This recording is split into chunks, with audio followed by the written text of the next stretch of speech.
దేవునికి మహిమ కలుగును గాక. ఆమేన్. యెషయా గ్రంథం 30 అధ్యాయం 23-24 వచనాలు. నీవు నీ భూమిలో విత్తుటకు నీ గింజలకు కావలసిన వాన ఆయన కురిపించును. భూమి రాబడి అయిన ఆహార ద్రవ్యమిచ్చును. అది విస్తార సార రసములు కలదై ఎండును. ఆ దినమున నీ పశువులు విశాలమైన గడ్డి బీళ్లలో మేయును. రేపల్లో ఆరాధన అయిపోయింది. అయిపోయిన తర్వాత క్యాలెండర్ వాక్యం 28వ తారీఖు. ఆ వాక్యాన్ని ఇదే వాక్యం, అది క్యాలెండర్ మీద. ఈ వాక్యం చూసినప్పుడు నాకు చాలా హృదయానికి ఆనందం కలిగింది, హృదయానికి సంతోషం కలిగింది. ఎందుకనంటే చక్కటి యొక్క మాట ఇది. ఏమంటున్నాడు? నీవు నీ భూమిలో విత్తుటకు నీ గింజలకు కావలసిన వాన ఆయన కురిపించును. ఎవరు? ఆయన. ఎవరైనా? దేవుడు. దేవుడు ఏం చేస్తాడంట? మనం ఇచ్చేటువంటి విత్తనములకు కావలసినటువంటి నీరుని ఆయన సమృద్ధిగా ఇస్తారట. సమృద్ధిగా ఇస్తారు. అందుకని ఇక్కడ అంటున్నాడు, నీవు నీ భూమిలో విత్తుటకు నీ గింజలకు కావలసిన వాన ఆయన కురిపించును. ఎవరు కురిపించేది? దేవుడు. మనుష్యుల వల్ల, ఎవడి వల్ల కాదు. మేఘమదనమని పెట్టారు అప్పుడు, కొన్ని కోట్ల రూపాయలు ఖర్చు పెట్టి. దానివల్లంతా వేలాది కోట్ల రూపాయలు ఖర్చు పెట్టిన ఏమండి, అది తాత్కాలికమైనదే కానీ దాని వలన ప్రయోజనం ఏమీ లేదు. అందుకని ఇక్కడ దేవుని యొక్క వాక్యములో మాట్లాడుతూ, నీ భూమిలో విత్తుటకు నీ గింజలకు కావలసిన వాన ఆయన కురిపించును. ఎవ్వరి వల్ల కాదు కురిపించడానికి.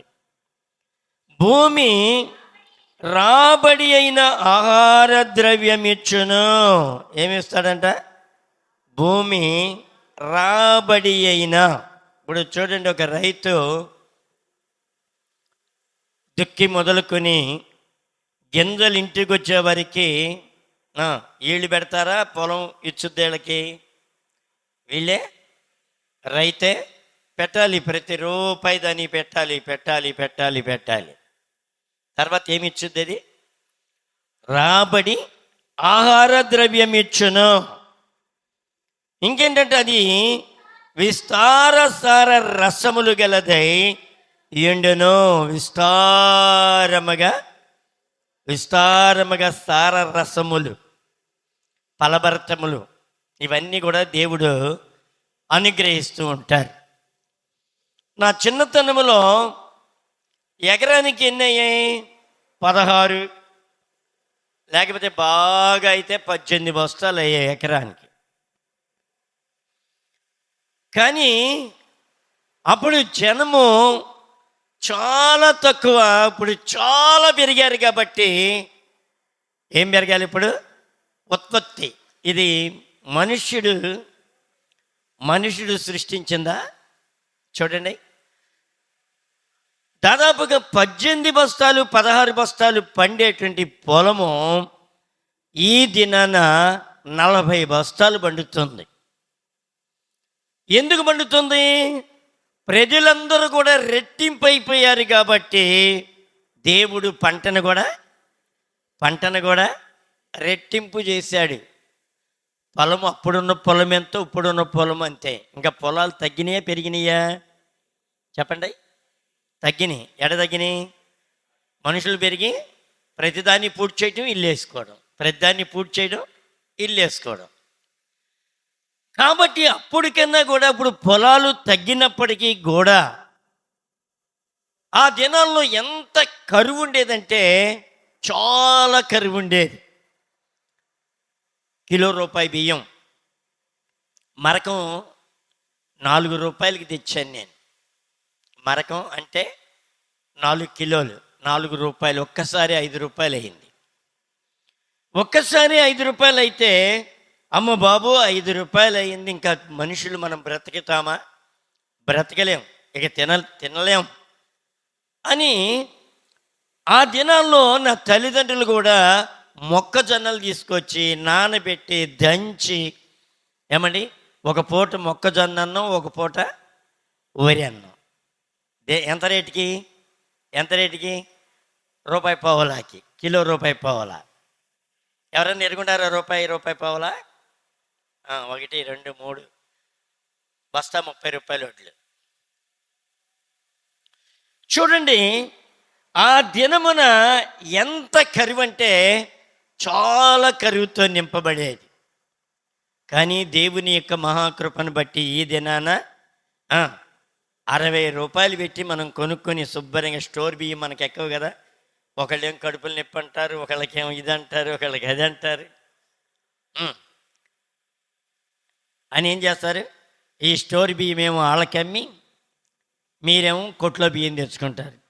ఈ స్టోర్ బియ్యం ఏమో మిల్లర్ ఎత్తుకెళ్ళి వాడు చక్కగా దీనికి కూడా పెయింట్ వేసి మళ్ళీ స్టోర్ బియ్యం సగం, మంచి బియ్యం సగం నీకు అమ్ముతాడు.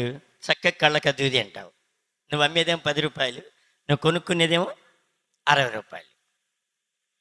చూడండి, ఇక్కడ ఆ దినాల్లో చాలా కరువుగా ఉండేది. బ్రతకటమే చాలా కష్టం అనుకునేవాళ్ళు ఆ దినాల్లో.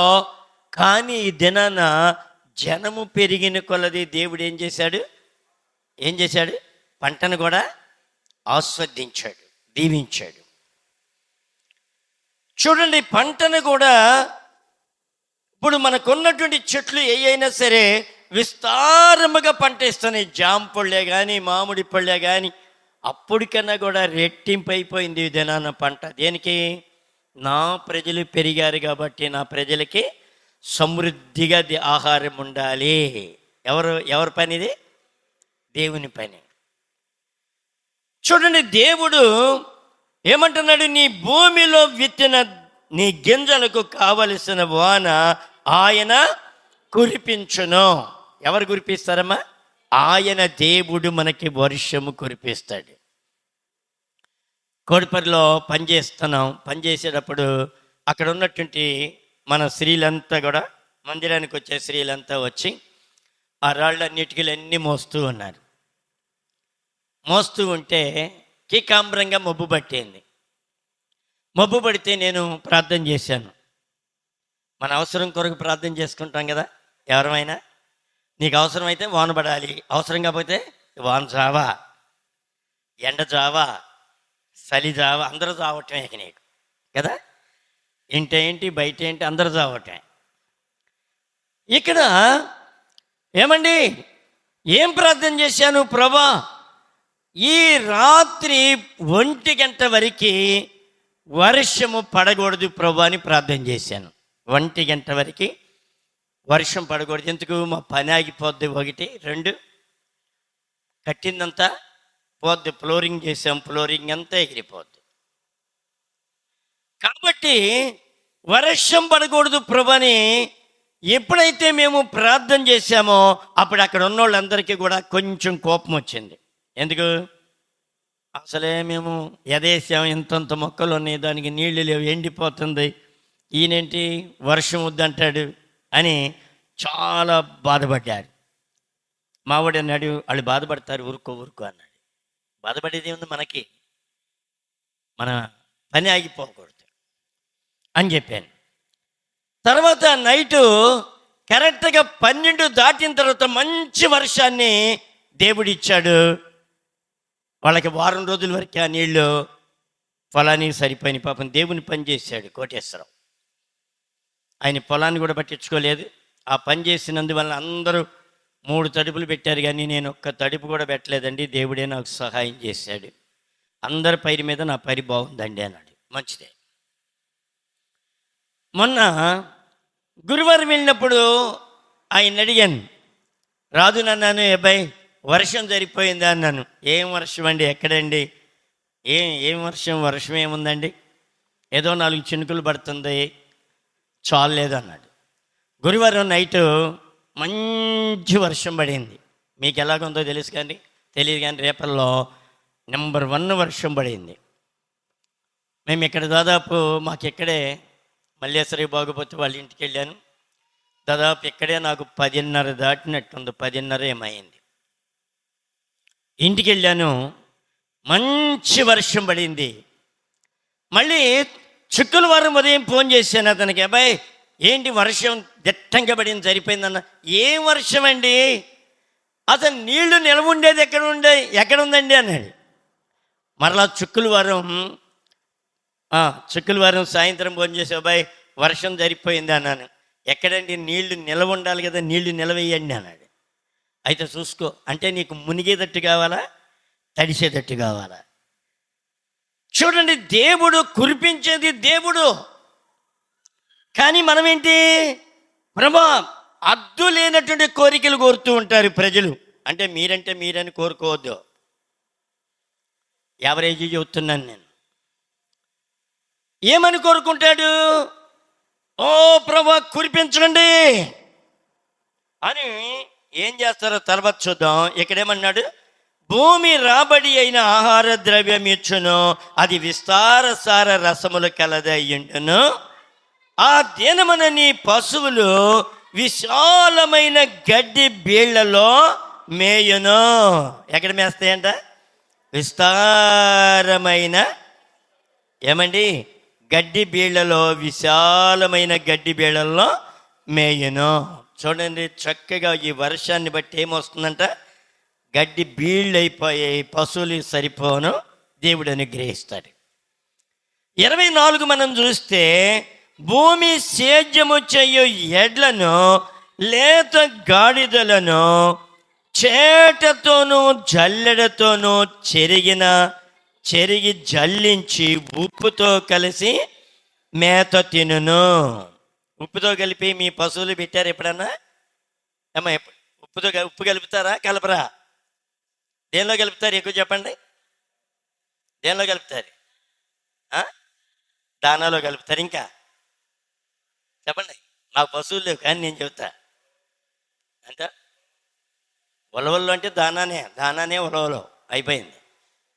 ఇంకోటి దేనిలోకి తెలుసా, జనప కట్టి వేసేటప్పుడు వామిలో దాని మీద ఏం వేస్తారు, ఉప్పు చల్లుతారు. ఎందుకు? అది రుచిగా ఉండటం కొరకు. పశువులకి నోటికి ఉప్పు సారమంతా ఆకు లాక్కుని అది చాలా రుచిగా మారిపోద్ది. అందుకనే దానిలో అడుగడుగు పన్నాకి ఉప్పు చల్లుతూ ఉంటాడు. చూడండి, ఉప్పుతో తిన్నప్పుడు వాటికి ఎలా కొడతాయి, చాలా రుచిగా ఉంటుంది అన్నమాట.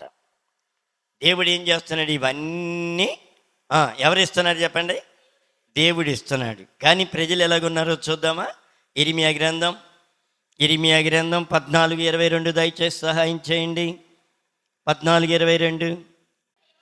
జనముల వ్యర్థ దేవతలలో వర్షము కురిపింపగలవారు ఉన్నారా?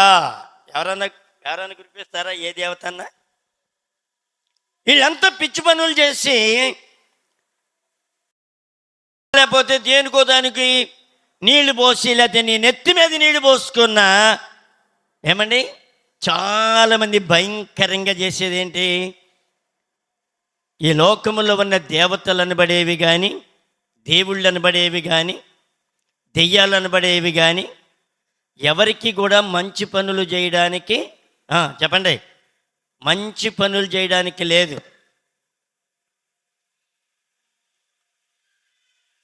ఒక చాతబడి చేసేవాడు, వాడిని మీరు అడగండి, నువ్వు వశపరుచుకున్నటువంటి దూతలు, లేకపోతే నువ్వు వశపరుచుకున్నటువంటి ఆ గ్రహాలు మంచి చేస్తావా చెడ్డ చేస్తావా అని అడగండి. ఒక వ్యక్తిని బాగు చేయగలవా అని అడగండి. నో. ఏ దేవతకి కానీ విగ్రహానికి కానీ ఈ లోకపు శక్తులకు కానీ దేనికి కూడా మేలు చేసేటువంటి పరిస్థితులు లేవు. ఫలానోడి దగ్గరికి వెళ్ళి కాలు చేతులు పడగొట్టు అంటే వెళ్ళి పడగొట్టేస్తాయి. ఫలానోడి దగ్గరికి వెళ్ళి ఇల్లు కుటుంబం అంతా నాశనం చేయి వెళ్ళి నాశనం చేస్తాయి. కానీ మేలు చేయలేవు. కీడు చేసి పాడు చేసేదేమో దెయ్యం పని. ఏమండి, మేలు చేసి బాగు చేసేదేమో దేవుని పని. చూడండి, దేవుడేమో బాగు చేస్తాడు, దెయ్యమేమో పాడు చేస్తాడు. అందుకనే యేసు ప్రభు వారు ఒక మాట చెప్పారు, నశించిన దానిని వెదికి రక్షించుటకు మనిషి కుమారుడు ఈ లోకమునకు వచ్చాను. ఏం నశించిపోవడానికి కారణం? అపవాది ఈ లోకములో ప్రతి ఒక్కరిని కూడా ఏం చేసింది? నశింపజేసింది, పాడు చేసింది. మీరు నేను కూడా ప్రార్థనకి రాకముందు ఎలాగ ఉన్నాం ఒకసారి ఆలోచన చేయండి. బాగున్నావా? బాగలేదు. బాగున్నావా? బాగలేదు. ఎందుకు?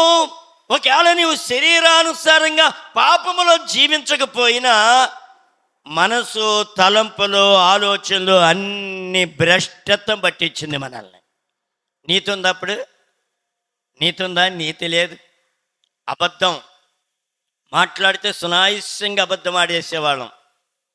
ఇప్పుడు కూడా ఆడతారు, కానీ కొంచెం భీతి ఉంటుంది మీకు. కానీ ఇక్కడ దేవుడు చేసేటువంటి పని అపవాది చెడగొడితే ఏదేను తోటలో శుభ్రంగా ఉన్నటువంటి అవ్వాదాముల మధ్యన ఏం పెట్టింది? దేవుని మధ్య చిచ్చు పెట్టింది. పాడు చేసిందా? బాగు చేసిందా? పాడు చేసింది. ఈ పాడు చేసిన దాన్ని దేవుడు మరలా బాగు చేయాలంటే ఏమండి, దాదాపుగా చూడండి 4000 సంవత్సరాలేమో పట్టేది. అది అంత పతనం చేసింది మానవాడిని. కానీ ఇక్కడ అంటున్నాడు, మనుషుల వ్యర్థ దేవతలలో వర్షము కురిపింపగలవారు ఉన్నారా? ఎవరైనా ఉన్నారా? ఎవరి వల్ల అవుద్దా? ఎవరి వల్ల కాదు. ఆయన సువర్ట్పురం ఆయన ఎవరో మనం పిలిచాం, సుధాకర్ గారిని పిలిచాం. యాదవలపాలెంలో అక్కడ చెరువు దగ్గర మీటింగులు పెట్టాం. చక్కటి మాట మాట్లాడాడు. గాలివాన వచ్చింది, సముద్రం అల్లకోలంగా అవుతుంది. ఒక ముఖ్యమంత్రి ఇంట్లో నుంచి బయలుదేరేటప్పుడు ఎంత ఎస్కార్ట్ ఉంటుందండి? ఎంత ఎస్కార్ట్ ఉంటుంది? చాలా ఎస్కార్ట్ ఉంటుంది. మేమే అనుకుంటా. ఇంత అధికారం ఉన్నట్టు ముఖ్యమంత్రి లేదా ప్రధానమంత్రి వెళ్ళి ఆ సముద్రం దగ్గరికి వెళ్ళి, సముద్రమా నీకు నేను మాట్లాడుతున్నాను, ఆగు, నాకు అధికారంతో అన్నాడు అనుకోండి, ఏముంటుంది? ఆ సముద్రం అంటది, వరే నీ సంగతి నాకు తెలుసు, నువ్వు కూడా నాలోకి రారా అంటది. కలిపేసుకుంటుంది కదా? కలిపేసుకుంటుందా? కలిపేసుకుంటుంది. అక్కడ అధికారం చెల్లదేళది. ఈ భూమి మీద అన్న బాగున్న చోటే తిరగడానికి అధికారం ఉంటుంది, కానీ సముద్రం దగ్గరికి వెళ్ళి ఆజ్ఞాపించడానికి లేదు ఎవరికి. ఇంకో మాట మాట్లాడాడు ఆయన సుధాకర్ గారు, అది కూడా నాకు చాలా ఇష్టం అనిపించింది. నువ్వు పాలల్లో నీళ్లు కలుపుతున్నావు, నీకు కూడా నీళ్ళు ఎక్కిస్తారు అన్నాడు. ఏమన్నాడు? నువ్వు పాలలో నీళ్లు కలుపుతున్నావు, నీకు కూడా నీళ్ళు ఎక్కిస్తారు అన్నాడు. నేను తెల్లముఖం వేసి చూస్తాను, నీళ్ళు మనిషికి ఎట్లా ఎక్కిస్తారని. నీళ్ళు మనిషికి ఎలాగెక్కిస్తారు చెప్పగలరా మీరు? దేని ద్వారా? సెలన్ బాటిల్. దాని ద్వారా ఏమవుతుంది? ఓ చూది పెట్టి, ఏమన్నా నీళ్ళేగా, గ్లూకోజ్ నీళ్ళు ఆ ఆళ్ళలోకి ఏం చేస్తాడు? ఆ సూది ద్వారా ఎక్కిస్తాడు. నువ్వేమో ఈ పాలల్లో ఎక్కించావు, దేవుడేమో సూది ద్వారా నీకు ఎక్కిస్తాడు అన్నాడు. ఆ రెండు నాకు చాలా నచ్చినాయి కదా. ఎప్పుడైనా ఒకటే, సత్యం మారదు. కానీ ఇక్కడ దేవుని యొక్క వాక్యములు అంటున్నాడు, జనముల వ్యర్థ దేవతలలో వర్షము కురిపింపగలరా? ఆకాశము వాననీయగలదా? మా దేవుడవైన యెహోవా నీవే కదా దాన్ని చేయుచున్నావు. ఎవరని చేసేది? వర్షము కురిపించాలన్న దేవుడే ఆకాశాన్ని ఇనుముగా ఇత్తడిగా చేయాలన్నా దేవుడే. మనుష్యుడి వల్ల ఎవడి వల్ల కాదు. ఒకవేళ ఇటు చిందేస్తే మారుద్దా? నువ్వు చిందేస్తే మారుద్దా? మారదు. నువ్వు ఎంత గగ్గోలు పెట్టినా మారదది. దేవునికి భూమి మొరబెడుతూ ఉంది, పైరు మొరబెడుతూ ఉంది, అయ్యా మాకు వర్షము కురిపించండి. నువ్వు పెట్టేదానికన్నా భూమి ఎక్కువ మొరబెడుతుంది, పైరు మొరబెడుతుంది. అందుకని దేవుడు ఏం చేస్తున్నాడు? తగిన సమయానికి నీవు భూమిలో విత్తిన గింజలకు కావలసిన వాన ఆయన కురిపించును. ఇప్పుడు మునిగిందని బాధపడవచ్చు, దేవుడు నిన్ను పైకి లేపును గాక. భూమితో నేను ప్రార్థన చేస్తున్నాను రాత్రి నుంచి, ఏమని? ప్రభా, భూమి నీటిని మింగేసేయాలి, పీల్చేయాలి. పీలిస్తే ఇప్పుడు ఏమవుద్ది? ఇవన్నీ ఈ సద్దంతా ఏమైపోద్ది? భూమి మింగేస్తాయి. చక్కగా మరలా నీ పైర్లు మామూలు అయిపోతాయి. చూడండి దేవుడు ఎంత గొప్ప కార్యం. ఏమండి, దేవుడు చక్కటి కార్యములు చేసేటువంటి దేవుడు మన దేవుడు. ఇంకేమంటున్నాడంటే, ఏమండి, ఇర్మియా గ్రంథము 5వ అధ్యాయం 24-25 కూడా చూడండి. ఇర్మియా గ్రంథము 5వ అధ్యాయము 24-25 ఏమంటున్నారు? వారు రండి, మన దేవుడైన యెహోవా యందు భయభక్తులు కలిగి యుందుము. ఆయనే తొలకరి వర్షమును కడవరి వర్షమును దాని కాలమున కురిపించువాడు గదా. ఎవరండి? తొలకరి కడవరి వర్షం ఎవరు కురిపించేది? దేవుడే. ఏమండి, మనం ఏమడుక్కోవాలి? మనం ఏంటంటే అల్పశీరోళం అన్నమాట. ఎక్కువైనా తట్టుకోలేము, తక్కువైనా ఓర్చుకోలేము. వర్షం బాగా ఎక్కువైపోయింది. ఈ 3 రోజులు తిట్టినోళ్ళు లేరా వర్షాన్ని? చెప్పండి. మీరేమనుకున్నట్టు చెయ్యొద్దండి, ఏం కాదు. మేము తిట్టాము 1, 2, 3 మంచిదే, ఏం కాదు. మీ దోషం పొద్దు 4. ఈ వర్షం ఎలాంటిదో తెలుసా? దేవుని ఆశీర్వాదంతో కూడింది వర్షం. నీ మ్యారేజీలో 4 చినుకులు పడితే చాలు, దేవుని ఆశీర్వాదం నీ మీదకి వచ్చినట్లెక్కే. తెలుసా నీకు? నువ్వేం చేస్తున్నావు? దేవుడిచ్చిన వాతావరణాన్ని దూషించేస్తున్నావు. వాన చావా, ఎండ చావా, ఈ చలి చావా, అన్నీ చస్తే నువ్వెక్కడ చస్తావు? ముందు నేనే చచ్చిపోతాం కదా, అవునా? చూడండి, దేవుని యొక్క వాక్యములు అంటున్నాడు, మీ దోషములు వాటి క్రమమును తప్పించను. ఏమా, మన దోషాలు ఏమవుతున్నాడా? తొలకరి వర్షం పడకుండా, కడవరి వర్షం పడకుండా ఏం చేస్తున్నాడు? మన దోషాలన్నీ అడ్డుపడుతున్నాడు, క్రమం తొలగించేస్తున్నాయంట. ఇంకేమన్నాడు? మీకు మేలు కలుగకుండుటకు మీ పాపములే కారణము. చూడండి, పాపం వల్ల ఏమైపోతుంది? క్రమాలు తప్పిపోతూ ఉన్నాయి. చూడండి, దేవునికి మనుషుల యొక్క దోషములను బట్టి, వారి బలత్కారమును బట్టి భూమి మీద వర్షము పడకుండా చేస్తారట దేవుడు. వర్షం పడకుండా చేస్తారట దేవుడు. తెలుసా? ఆహాబు కాలములో ఎన్ని సంవత్సరాలు పడలేదు వర్షం? చెప్పండి, ఎన్ని సంవత్సరాలు పడలేదు వర్షం? ఆహాబు కాలంలో 3.5 సంవత్సరాలు వర్షం పడలేదు. ఎందుకు పడలేదు?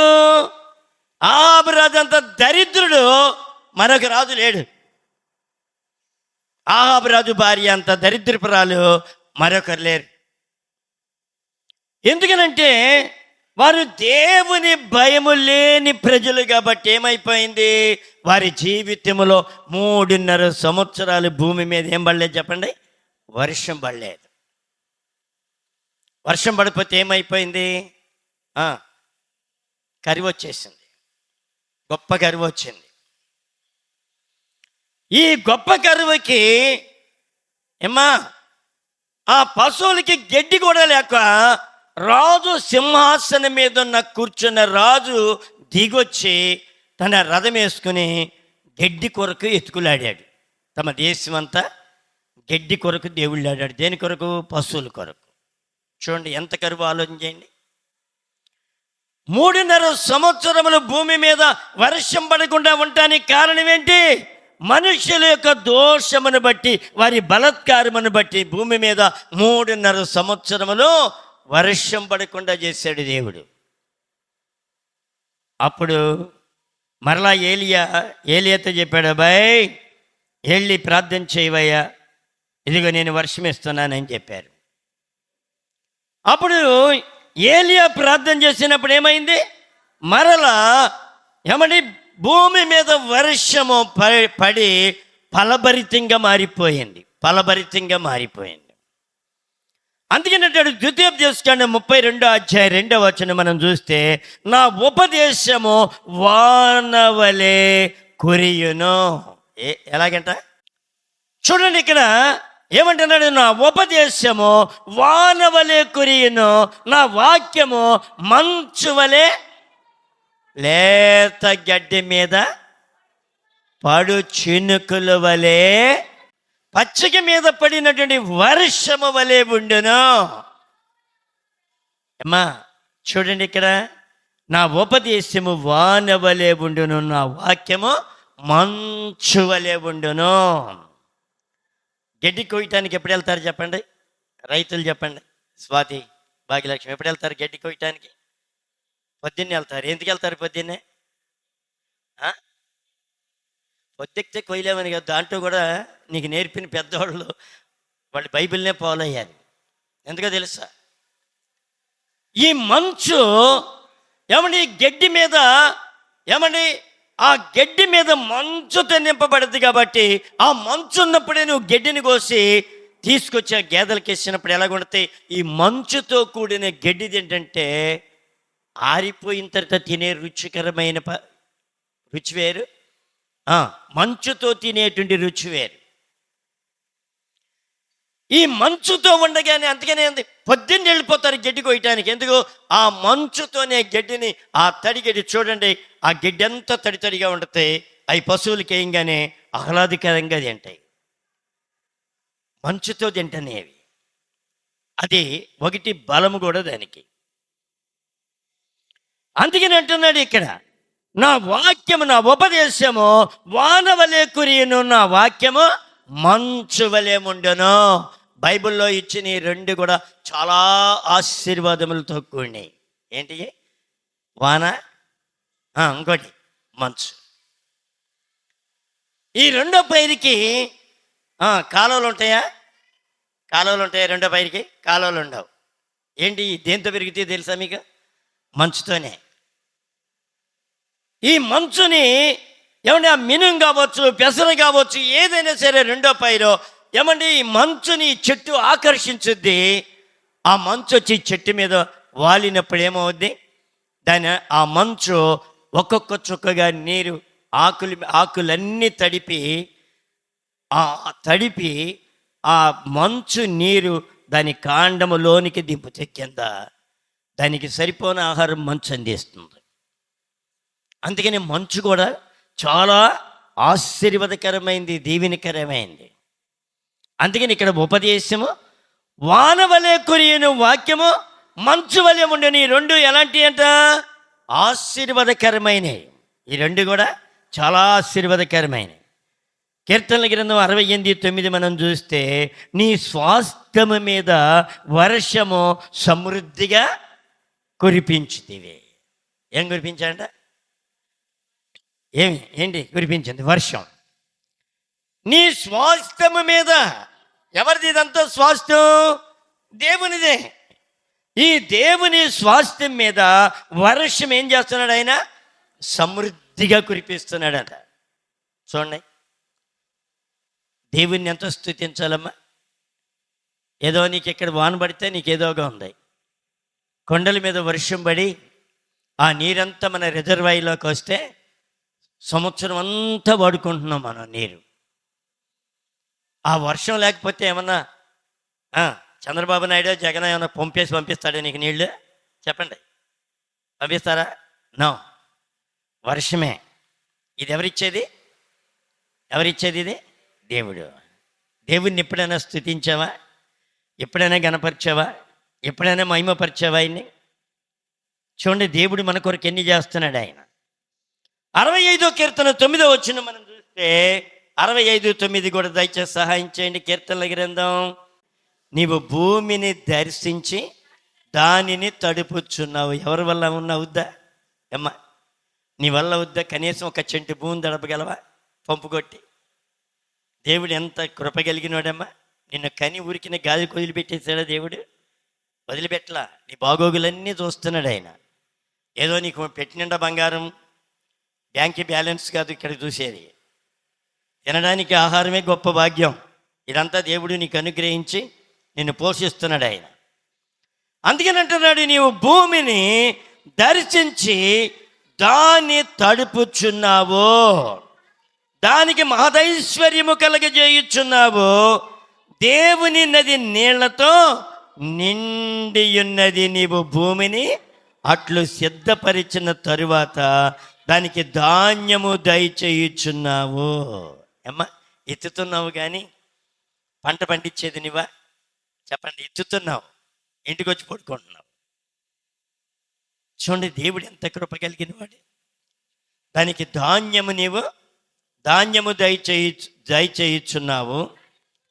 దాని దుక్కులను విస్తారమైన నీళ్లతో తడిపి దాని గనుమలను చదును చేయుచున్నావు.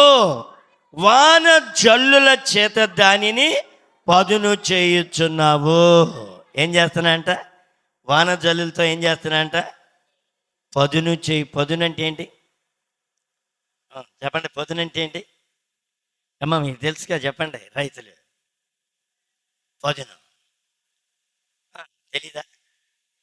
పదును చేయుచున్నావు అంటే ఏంటి అమ్మా? మంచిగా పండటం అంటే అది దానికి సెట్ అవ్వదు. పదును చేయుచు. ఇప్పుడు నీ విత్తనాలు చల్లేటప్పుడు ఏం చూస్తావు? మినుములు చల్లేటప్పుడు చేను పదును చూస్తావు. పదును అంటే ఏంటి? నీళ్లతో బాగా ఉండకూడదు, బాగా ఎండిపోకూడదు.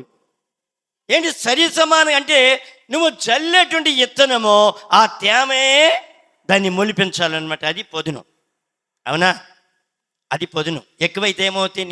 బాగా నీళ్లు ఉన్నాయి, మన విత్తనాలన్నీ చక్కగా మొలుస్తేలని ఎత్తితే ఏమవుతాయి? మురిగిపోతాయి. బాగా ఎండిపోయింది, పొదునారిపోయింది అంటారు. పొదునారిపోయినప్పుడు ఇత్తులు ఏమవుతాయి? ఎండిపోతాయి. కానీ అందుకని అంటున్నాడు ఇక్కడ, వాన జల్లుల చేత దానిని పదును చేయుచున్నావు. అది మొలకెత్తగా నీవు దాన్ని ఆస్వాదించుచున్నావు. చప్పట్లు కూడా దేవుని మహిమపరుద్దాం. చూడండి, నీవు దానిని ఆశీర్వదించుచున్నావు. సంవత్సరమును నీ దయా కిరీటమును ధరింపజేయుచున్నావు. నీ జాడలు సారము వెదజల్లుచున్నవి.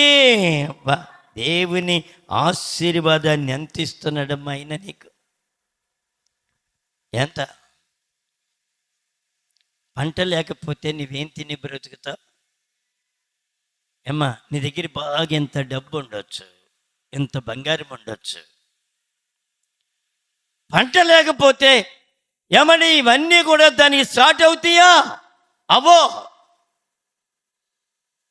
అందుకని దేవుడు నిన్ను బ్రతికించటం కొరకు ఎన్ని ఆశీర్వాదాలు దాచుంచాడో తెలుసా? ఆయన గొప్ప ఆశీర్వాదములు దాచుంచాడు ఆయన. అందుకని అంటాడు 147వ కీర్తన 8-9 వచనాలు మనం చూస్తే, ఆకాశము మేఘములతో కప్పువాడు. ఎవరండి ఆయన? ఆకాశము మేఘములతో కప్పుతాడంటండి ఆయన. అబ్బా, చూడండి ఎంత గొప్పతనం. ఏమండి, ఈ 3 రోజులు ఎలా కప్పాడు ఆయన? మేఘాలతో కప్పేశాడు. మీరు తిట్టుకోకూడదు. ప్రభా చాలా అయ్యాక రాత్రి 10:30 11 వరకు ఇక్కడ ప్రేయర్ చేసాము. ఏమైనా తెలుసా? ప్రభా చాలు ఇక వర్షం, ఆరాధనకు ఆటంకం ఉండకూడదు, నీళ్ళన్నీ సద్దంత అయిపోవాలి అని ప్రార్థన చేశాం. దేవుడు మన ప్రార్థన ఆలకించు దేవుడు ఆయన. అందుకని అంటున్నాడు, ఆయన ఆకాశమును మేఘములతో కప్పువాడు, భూమి కొరకు వర్షము సిద్ధపరచువాడు. ఎవరి కొరకు? ఇప్పుడు చెప్పండి, ఎవరి కొరకు సిద్ధపరుస్తున్నాడు? భూమి మొరపెడుతుంది, నీకోసం కాదు వర్షం పంపించింది.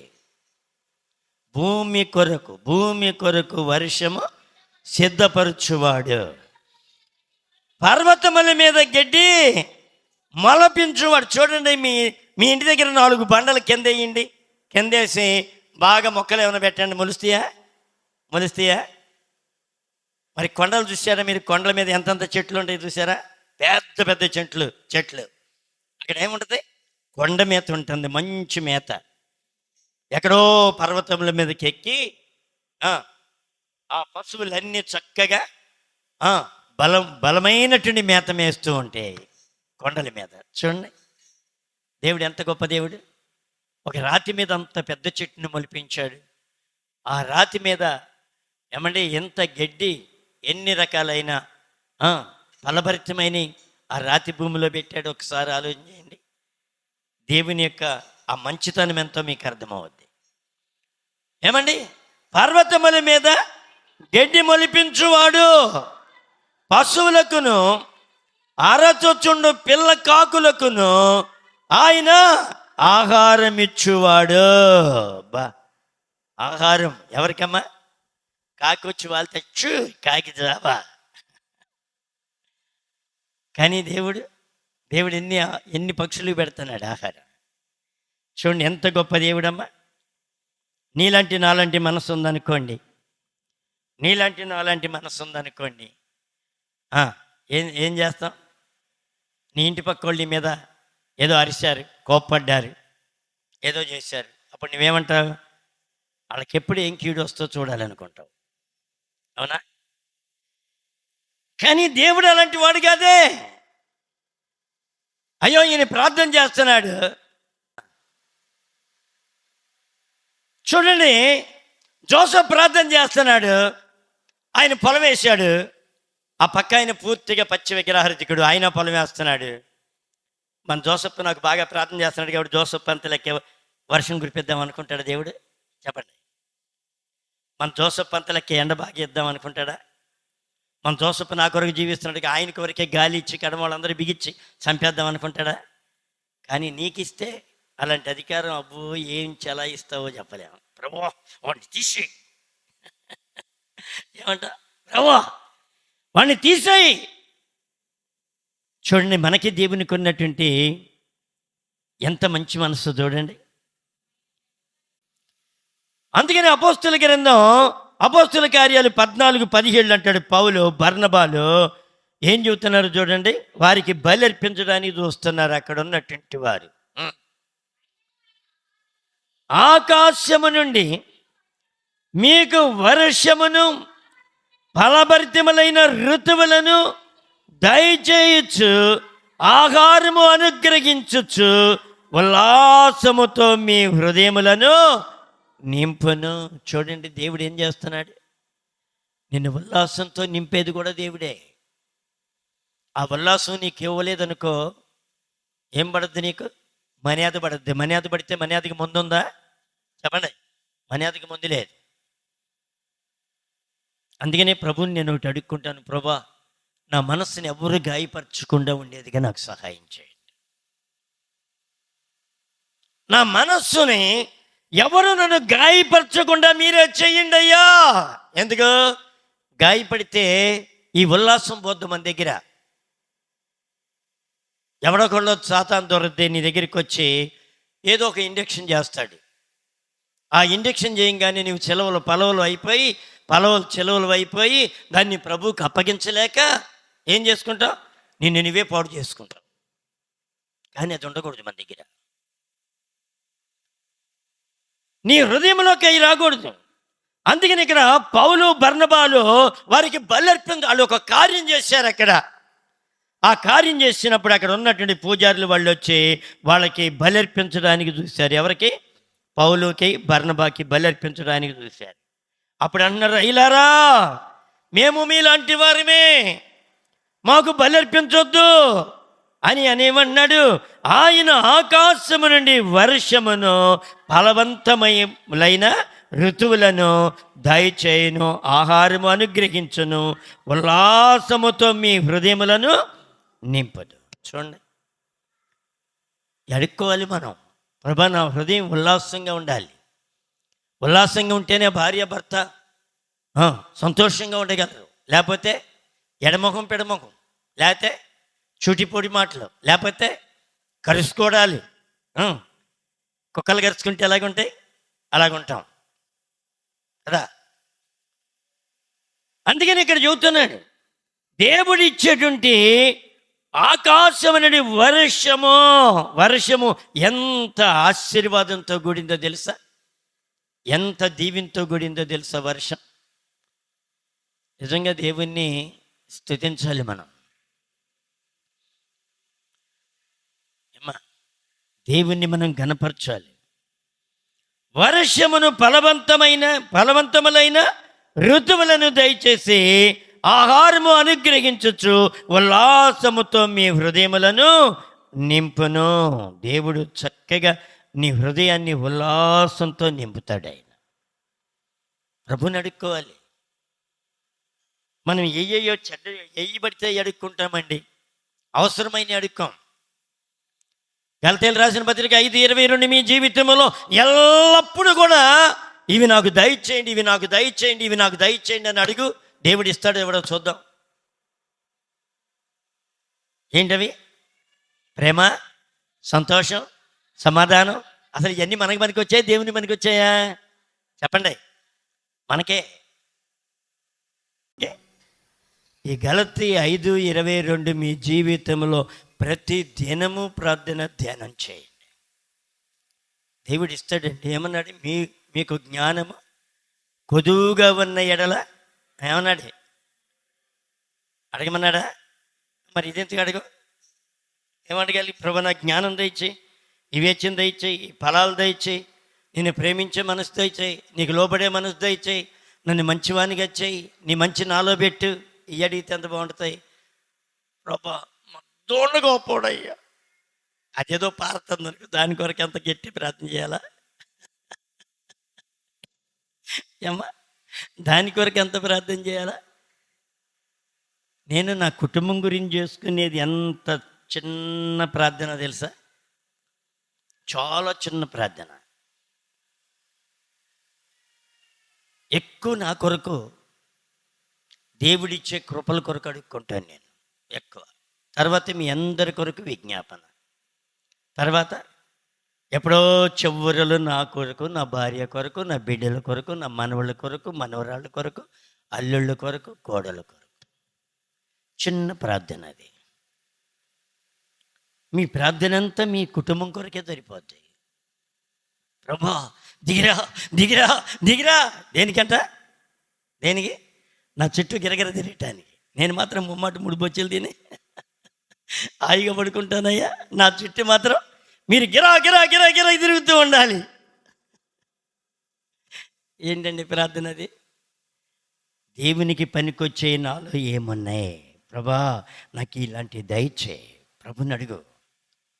నువ్వు బ్రతికే కొద్ది కాలం ఇక్కడ నీకు కనెక్షన్ తెగిపోద్ది, నీకు భూమికి కనెక్షన్ తెగిపోద్ది ఒక నాటికి. అక్కడ కనెక్షన్ మనకి యాడ్ అవ్వాలి. దాని కొరకు ఏమన్నా ఉందా? ఇక్కడే ఎంతవరకు ఇక్కడే మెలికి వేసి కూర్చుంటే ఆ వైరు పట్టుకుని ఈ వైరు పట్టుకుని భూమి మీద కనెక్షన్లన్నీ నీకు ఇచ్చుకుంటే ఏం చేస్తా? నీ ఆత్మ వెళ్ళిపోద్ది, శరీరం మట్టి కిందకి వెళ్ళిపోద్ది. ఏమైపోద్ది? ఇంకేంటి? 105:32 కీర్తనలు అంటాడు, దేవుడు శత్రువుల మీద కూడా వడగండ్ల వాన కురిపించెను. ఏం చేస్తాడు? శత్రువుల్ని తారుమారు చేస్తాడు వర్షం ద్వారా. చేశాడా? బైబిల్లో ఎంతోమందిని వడగండ్ల వాన ద్వారా ఐగిప్తిలోను ఇతర ఎవరైనా రాజులు వచ్చినప్పుడు వారి దగ్గర కూడా ఏం చేశాడు ఆయన? శత్రువుల మీద ఏం కురిపించాడు? వడగండ్ల వాన కురిపించి మొత్తాన్ని కూడా తారుమారు చేసి నాశనం చేశాడు. లేవికాండం 26, 3, 4, 5 వచనాలు కూడా మనం చూస్తే, నీవు దేవుని మాట వినేదానికి వర్షానికి చాలా దగ్గర సంబంధం ఉంది. నువ్వు దేవుని మాట వినకపోతే వర్షం నీ మీదకి రాదు, ఆశీర్వాదం రాదు. అందుకని దేవుని మాటకి మనం లోబడాలి, తగ్గించుకోవాలి. ఏబు గ్రంథం 5:10 మనం చూస్తే, దేవుడు భూమి మీద వర్షము కురిపించువాడు, పొలముల మీద నీళ్లు ప్రవహింప చేయువాడు. ఇప్పుడు మన పొలాలన్నీ ఏమైపోయినాయి? నీళ్లతో ప్రవహింపజేశాడు. చూడండి, అది కూడా ఆశీర్వాదమే, ఏం కాదు. దేవుని దీవెనలతో నీవు నేను నింపబడుతూ ఉంటాం. దేవుడు ఎంత గొప్ప దేవుడో తెలుసా? చాలా గొప్ప దేవుడు. ఏమండి, వడగండ్ల వానతో శత్రువుల్ని ఎలాగ చేశాడో తెలుసా? తారుమారు చేసిన దేవుడు మన దేవుడు. ఏమండి, ఆ వానతోనే నిన్ను ఆస్వాదిస్తాడు. అదే వానతోనే అదే వడగండ్లతోనే ఏం చేస్తాడు ఆయన? ఆ శత్రువుల్ని పాడు చేస్తాడు. శత్రువుల్ని ఎలాగ పాడు చేస్తాడో చూద్దాం ఒక్కసారి. 1 సమూయేలు గ్రంథం 7:10.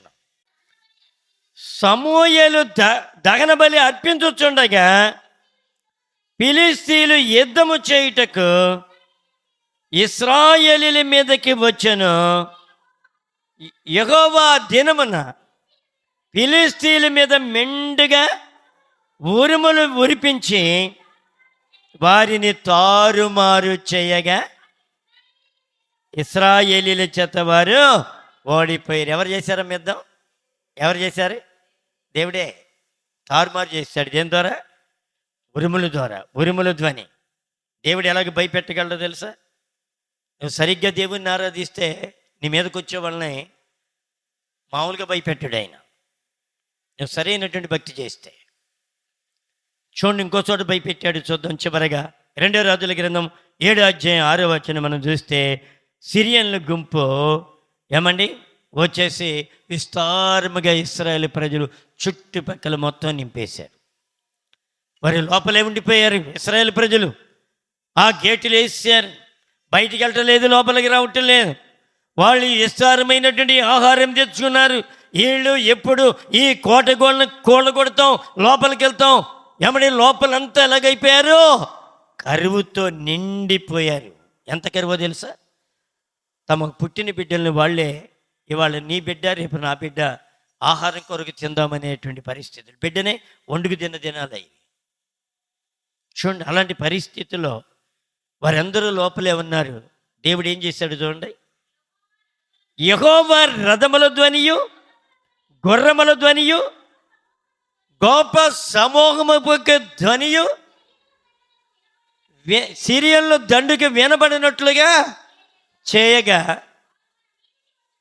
వారు మన మీదకు వచ్చుటకే ఇశ్రాయేలు వారు ఇతర రాజ్యంలో ఉన్నటువంటి వారందరినీ పిలుచుకున్నారు కాబట్టి మనల్ని బొత్తిగా నాశనం చేసి చంపేస్తారు కాబట్టి అని ఉన్న పాటుని ఎక్కడోళ్ళు అక్కడ ఏమయ్యారు? పారిపోయారు. దారి పొడుగున అన్నీ పారబోసుకుంటా అన్నీ అక్కడే పెట్టేసి డేరాలు అక్కడే ఉన్నాయి, అన్నీ అక్కడే ఉన్నాయి, పారిపోయారు. చూడండి, ఎవరి నిమిత్తం ఉరిముల ధ్వని, గుర్రములు రథముల ధ్వని ఎవరి కొరకండి?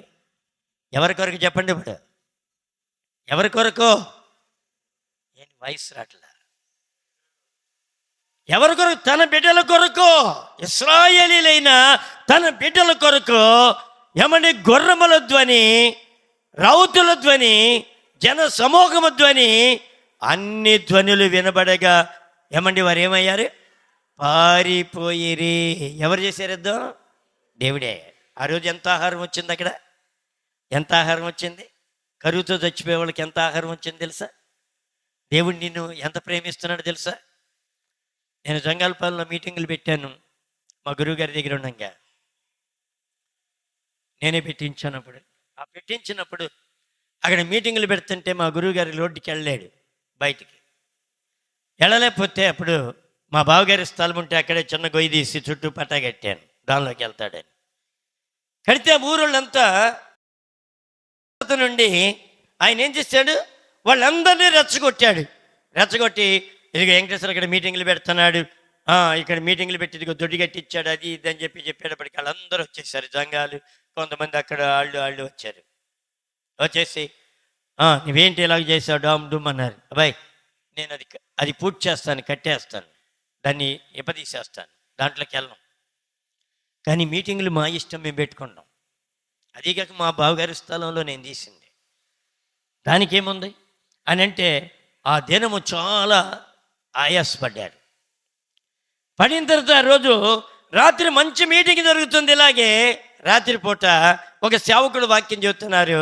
రేపటి నుండి ఇద్దరు సహోదరులు ఏం చేశారు, బండి వేసుకుని వచ్చి అయ్యా మీటింగ్ ముందుకి బండి వేసుకెళ్తే అందరు మన ఇంక చూస్తారని వాళ్ళ మంచం పక్కనే ఈ బండి ఆపి, అందులో ఒక ఆయన ఇంతలా ఉంటాడు, ఒక ఆయన కూడా మామూలుగా సైజు, వీళ్ళిద్దరు కలిపి ఆ బండి మీద ఆనుకుని అలాగ నుంచుని మాట్లాడుకుంటే ఈ వయసు భార్య భర్తలు ఏం చేశారు తెలుసా, ఏమని ఇద్దరు మడత మంచాలు వేసి పడుకున్నోళ్ళు గబగబాలు వేసి ఏమని పడుతున్నారో లెగుస్తున్నారో కూడా తెలియకుండా గబగబా ఆ మంచాలు పగ్గొట్లు మొత్తం ఇంట్లోకి తీసుకుపోయి తలుపులు గట్టిగా వేసుకుని ఆ రాత్రి అంతా గుండెలు ఎలా కొట్టుకునే వాళ్ళకి. దీన్ని ఆ ఊరిని పిలిచి అంటాడు, రాత్రి వెంకటేశ్వరరావు రేపటి నుంచి ఇద్దరు రౌడీలు తీసుకొచ్చాడు. ఎవరు మన రౌడీలు చెప్పండి, మన రౌడీలు ఎవరు? ఏసే మన రౌడీ. చూడండి ఎంత భయపడ్డారు. ఆ రాత్రి వాళ్ళు కంటి మీద కునికే లేదంటండి. ఆ ఊరోళ్ళందరికీ ఏం చెప్పారు, రాత్రి వెంకటేశ్వరరావు ఇద్దరు రౌడీలు తీసుకొచ్చాడు, మా మంచం దగ్గర ఉన్నారు, మేము అసలు నిద్రపోకుండా ఇలాగ అయిపోయామని ఎంత వేదన పడ్డారంటే. ఎవరు పెట్టించారు ఆ వేదన? ఎవరు పెట్టించారు? నీ పక్షమునున్న దేవుడు నీ పక్షము నుండి యాజ్యమాడతాడు. నీకు అర్థం కావట్లేదు. దేవుణ్ణి కలిగి ఉండవు, దేవునితో ఉండవు, దేవుణ్ణి స్తుతించు, దేవుణ్ణి ఆరాధించు, దేవుణ్ణి గణపరచు, దేవుని మహిమపరిచయని అడుక్కుని దేవునికి అనుకూలంగా జీవించు. దేవుడు కూడా నీకు అనుకూలంగా పైకి లేపుతాడు. నేను నీ జోలికి ఎవడొచ్చినా మట్టి గరిపిస్తాడు ఆయన. అంత సత్తా ఉంది నా దగ్గర, యేసు దగ్గర. ఆ సత్తాన్ని నువ్వు రుజువుపరచుకోగలుగుతున్నావా? ప్రార్థన చేసుకుందాం. తల్ల వంచండి. ప్రభునందు ప్రియమైన సహోదరుడా, ప్రార్థన చేద్దాం. నోరు తెరిచి ప్రార్థన చేద్దాం. ప్రభా,